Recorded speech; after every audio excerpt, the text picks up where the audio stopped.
अस्सलामुअलैकुम वरहमतुल्लाहि वबरकातुहू। प्यारे दोस्तों, हम शिहाब भाई और उनकी टीम के शुक्रगुजार हैं जिन्होंने हमारी इस वीडियो को बनाने में मदद की है। आज का ये वाकया शिहाब भाई की ज़िंदगी का वाकया है। इस वाकये की जानिब बढ़ने से पहले हम आपसे गुजारिश करते हैं कि शिहाब भाई के इस मुबारक पाक सफ़र से लम्हा बलम्हा बाखबर रहने के लिए हमारे यूट्यूब चैनल को सब्सक्राइब कर लीजिएगा, ताकि आपको शिहाब भाई से मुताल्लिक तमाम तर वीडियोस बर वक्त मिलती रहें और कोई भी वीडियो आपसे मिस ना हो। आज शिहाब भाई के सफर को 103 दिन हो चुके थे। आज शिहाब भाई पंजाब से पाकिस्तान की तरफ अपना सफर शुरू कर चुके थे, लेकिन आज शिहाब भाई कुछ खामोश से थे। उनके चेहरे पर कुछ उदासी छाई हुई थी।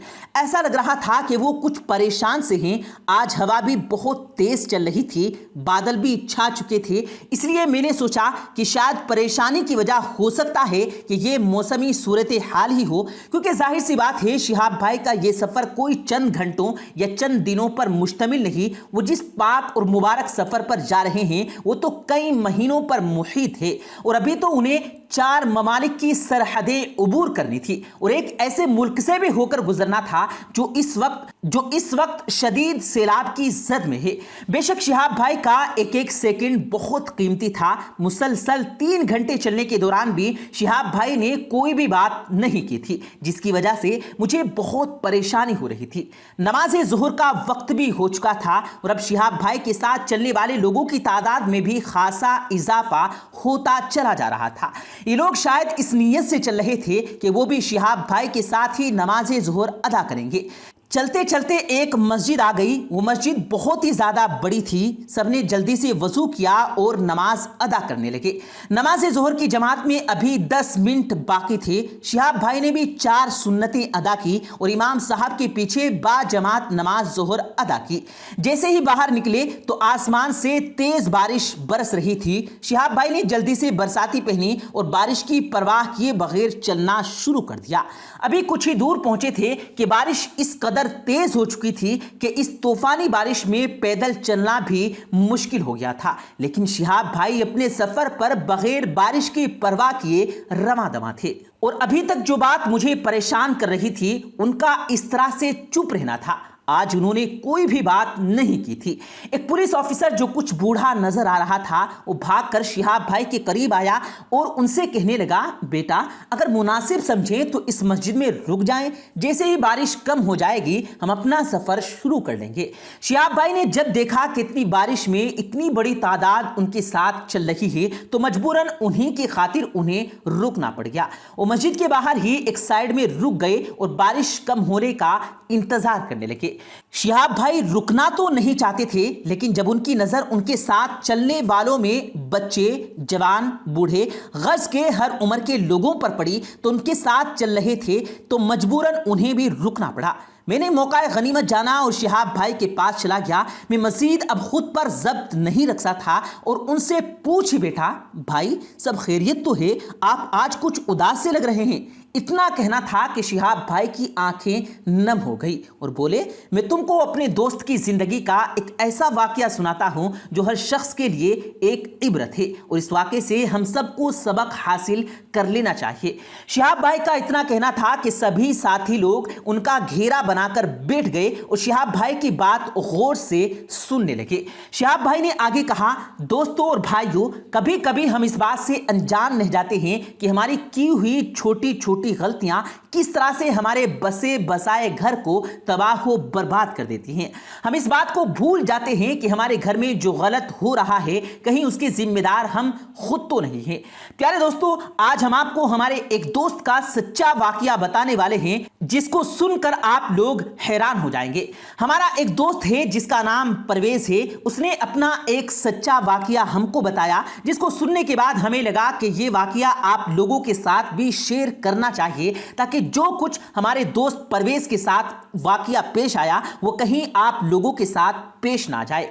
प्यारे दोस्तों, परवेज ने हमको बताया कि एक रात हम मियाँ बीवी सो रहे थे कि अचानक आधी रात को मेरा फोन वाइब्रेट करना शुरू कर दिया।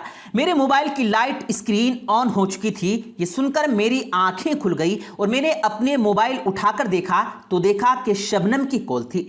मैंने सोचा कि इस वक्त इसको क्या मुसीबत पड़ी होगी। मैं कुछ बड़बड़ाते हुए अपना मोबाइल मोबाइल उठाया और उसकी कॉल को कट कर दिया और फिर एक व्हाट्सएप मैसेज टाइप किया कि इस वक्त मैं आपसे बात नहीं कर सकता, मेरी बीवी मेरे पास सो रही है।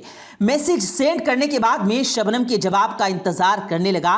थोड़ी देर मेरे मोबाइल की लाइट स्क्रीन ऑन हुई और मैं समझ चुका था कि शबनम का जवाब आ चुका है। मैंने फिर अपना मोबाइल उठाया और देखा कि शबनम ने लिखा था कि बहुत ज़रूरी बात है, थोड़ी देर के लिए आप अपने बेडरूम से बाहर आकर बात कीजिएगा। देखकर जल्दी से वो शख्स अपने बिस्तर से उठा और आहिस्ता से बिना कोई आवाज़ किए अंधेरे में ही अपने चप्पलों को टटोलने लगा और ढूंढने लगा। जब उसे चप्पल मिल गई तो धीरे धीरे से आगे बढ़ा और कमरे का दरवाजा खोला। बाहर की लाइट चालू थी। दरवाजा खोलने से कमरे में हल्की सी रोशनी हुई। उसने पीछे मुड़कर देखा कि कहीं उसकी बीवी जाग तो नहीं गई। मैंने बिस्तर पर नजर डाली तो बिस्तर बिल्कुल खाली पड़ा था, यानी कि वो शख्स बताता है कि मेरी बीवी बिस्तर पर मौजूद रही थी। ये देखकर मैं बहुत ज़्यादा हैरान हो गया और सोचने लगा कि आखिर वो आधी रात को कहाँ चली गई। ये देखकर मेरे दिमाग में कई तरह के सवालात उठने लगे थे। मैं बहुत हैरान और परेशान हो गया था और जल्दी से कमरे से बाहर निकलकर सीधा अपने किचन की तरफ गया। वहां जाकर देखा तो किचन की लाइट भी बंद थी। वॉशरूम की तरफ नजर दौड़ाई और जाकर देखा तो वॉशरूम का दरवाजा भी खुला हुआ था। अगले 5 मिनट तक अपना पूरा घर छान मारा मगर वो मुझे कहीं भी नजर नहीं आ रही थी। मैंने सोचा कि उसको आवाज लगाऊं, फिर मैं डर कर कि कहीं पास वाले कमरे में सो रही मेरी माँ उसकी आंखें न खुल जाएं। मैं हैरान और परेशान था, घर में इधर उधर घूम रहा था और मुझे गुस्सा भी बहुत ज्यादा आ रहा था। इतने में मेरा फोन फिर से वाइब्रेट करने लगा। बड़ी ही दिली के साथ मैंने शबनम का कॉल कट कर दिया और बीवी को इधर उधर देखने लगा। मेरे दिमाग में कई तरह के सवालात घूम रहे थे। मेरी माँ की कुछ दिन पहले कही हुई बात मुझे याद आने लगी थी। मेरी माँ ने मुझसे कहा था कि बेटा परवेज, आजकल तेरी बीवी के चाल चलन ठीक नहीं लग रहे हैं। वो घंटों घंटों अपने कमरे का दरवाजा बंद करके पता नहीं किससे फोन पर लगी रहती है। अभी कुछ दिन पहले ही मेरी माँ ने मुझसे शिकायत की थी, लेकिन मैंने इस वक्त इस बात पर ज्यादा गौर नहीं किया था। मैं मेरी माँ की बातें सोच ही रहा था कि इतने में मेरे दिमाग में यह ख्याल आया कि कहीं वो छत पर तो नहीं है। मैं अपने दिमाग में सवालों का अंबार उठाए हुए छत की सीढ़ियों पर चढ़ने लगा। अभी मेरे पांव आखिरी सीढ़ी पर चढ़ने ही वाले थे कि मेरी बीवी की बातें सुनकर मेरे पांव तले से जमीन सरक गई। मेरे पांव वहीं पर रुक गए थे। मेरी बीवी किसी और मर्द के साथ फोन पर बातें कर रही थी और उसको ये बता रही थी कि मैं इसकी बीवी तो बन गई मगर इसकी मुझ पर बिल्कुल भी दिलचस्पी नहीं है। हमारे दरमियान जोरों जबरदस्ती का रिश्ता चल रहा था। जब पहली बार मैंने उसके फोन में किसी शबनम नामी लड़की के गंदे मैसेजेस पढ़े तो मैं उनको पढ़कर बहुत रोई थी, मगर मेरे दिल ने कहा कि मैं इनसे इस बारे में बात करूंगी, मगर मैं डर गई कि कहीं बात आगे ना बढ़ जाए और कहीं वो गुस्से में आकर मुझको तलाक ना दे दे। जब मैं सो जाती हूं तो वो घंटों घंटों फोन पर किसी और लड़की से बातें कर रहे होते हैं। मैं अपने आप को अंदर से कोसती रहती थी, मगर इस बात को कितने दिनों तक बर्दाश्त करती। मैं भी तो एक इंसान हूं, मुझे भी तो कोई चाहिए जो मुझे अपना लगे, जिससे मैं अपने दिल की बातें शेयर कर सकूं। मगर जब तुम मेरी जिंदगी में आए हो तो मुझे ऐसा लगने लगा जैसे कि इस दुनिया में कोई है जो अपना है, जो मेरी परवाह करता है। और जब भी मैं परेशान होती हूं तो तुम्हें याद करती हूं और तुमसे बात करके दिल का बोझ हल्का हो जाता है। वो अगर दिल की बात किसी और औरत से करते हैं तो मेरे दिल की बात सुनने के लिए तुम मेरे पास हो। इतना बताकर शिहाब भाई खामोश हो गए। शिहाब भाई की बातें सभी लोग बड़े गौर के साथ कान लगाकर सुन रहे थे। शिहाब भाई ने आगे बताना शुरू किया कि मेरे दोस्त ने बताया कि अभी उनकी बातें चल ही रही थी, मगर मेरी बर्दाश्त कम पड़ गई और ये सब बातें सुनकर मैं बहुत गुस्से से लाल हो गया। आगे बढ़ने ही वाला था ये सोचकर कि उसको उसके किए की सजा मिलकर रहेगी। इतने में मेरा फोन फिर से वाइब्रेट करने लगा। ये देखकर मेरे सारे जज्बात गुस्से ठंडे पड़ गए। एकदम से जैसे सब कुछ थम गया हो। मुझे ऐसा महसूस होने लगा कि जैसे कि मेरी जबान जकड़ ली गई हो। उसके बाद मेरे पांव आगे नहीं बढ़ पाए और एक हारे हुए इंसान की तरह वापस सीढ़ियों से उतरने लगा। उनकी बातें अभी भी मेरे कानों में पड़ रही थी, मेरे कलेजे को छलनी कर रही थी। मैंने अपना फोन स्विच ऑफ किया और चुपचाप अपने बिस्तर पर आकर लेट गया। आज तो आराम पहुंचाने वाला बिस्तर भी कांटों की तरह चुभ रहा था, मगर इस बात का कसूरवार मैं खुद ही था। मैं कैसे किसी और को उस बात की सजा देता? इस बात का कोई और कसूरवार था तो वो मैं खुद ही था। ये कहते कहते मेरा दोस्त फूट फूट कर रोने लगा। शिहाब भाई ने आगे बताया कि सुनने में ये एक कहानी या वाकया सा लगता है, मगर आज यही हकीकत हमारे मुसलमान भाइयों के घरों में है। आज इस दुनिया में बहुत से मर्द ऐसे हैं जो अपनी बीवियों के होने के बावजूद भी गैर औरतों में दिलचस्पी रखते हैं, गैर औरतों के चक्करों में घूमते रहते हैं, और ये बात किसी भी बीवी को पसंद नहीं होती, जिसकी वजह से अक्सर मियां बीवी में दूरियां पैदा हो जाती हैं और फिर बीवी को गलत कदम उठाने पर मजबूर कर दिया जाता है।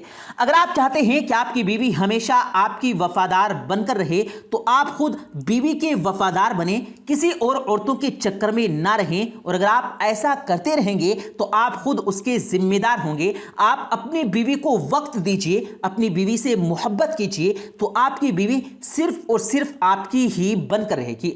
आप गलत काम कर रहे हैं तो आपकी बीवी गलत काम करेगी। ये तो दुनिया में मिसाल है, लेकिन अल्लाह तबारक व तआला ने कुरान मजीद में फरमाया कि जो शख्स जो जैसा करेगा उसको वैसी ही औरत मिलेगी। यही अल्लाह तबारक व तआला का निजाम है।